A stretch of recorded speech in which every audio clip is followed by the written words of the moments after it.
জুলাই থেকে শুরু হচ্ছে এইচএসসি ও সমমানের পরীক্ষা। এবার প্রথমবারের মতো দেশের সব শিক্ষা বোর্ডে একই প্রশ্নপত্রে পরীক্ষা অনুষ্ঠিত হবে। প্রশ্ন ফাঁস ও নকল ঠেকাতে নেওয়া হয়েছে কঠোর নিরাপত্তা ব্যবস্থা।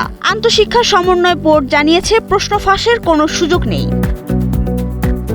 এবার পরীক্ষায় অংশ নিচ্ছেন মোট 12,70,583 জন শিক্ষার্থী, যা গত বছরের তুলনায় 19,472 জন বেশি। এর মধ্যে 9টি সাধারণ শিক্ষা বোর্ডে 10,69,714 জন এবং মাদ্রাসা ও কারিগরি শিক্ষা বোর্ডে 2,869 জন পরীক্ষার্থী রয়েছেন। বাংলা প্রথম পত্র পরীক্ষার মাধ্যমে শুরু হবে এবারের পরীক্ষা।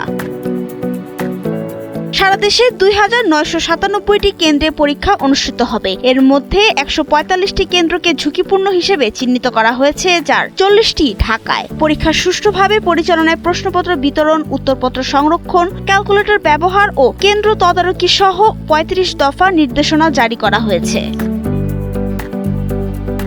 আন্তঃশিক্ষা সমন্বয় বোর্ডের সভাপতি অধ্যাপক সৈয়দ আখতারুজ্জামান বলেন, প্রশ্ন ফাঁসের কোনো ঘটনা ঘটলে সারা দেশের ওই দিনের পরীক্ষা স্থগিত করে নতুন প্রশ্নে পুনরায় পরীক্ষা নেওয়া হবে। এই পরীক্ষার জন্য 2,697 কেন্দ্রে সিসিটিভি ক্যামেরা স্থাপন করা হবে এবং শিক্ষা মন্ত্রণালয়ের মনিটরিং সেল থেকে তা মনিটরিং করা হবে বলে জানিয়েছেন শিক্ষা এবং প্রাথমিক ও গণশিক্ষা মন্ত্রী ডক্টর আ ন ম এহসানুল হক মিলন। নাবিলা রহিম, সময়ের আলো।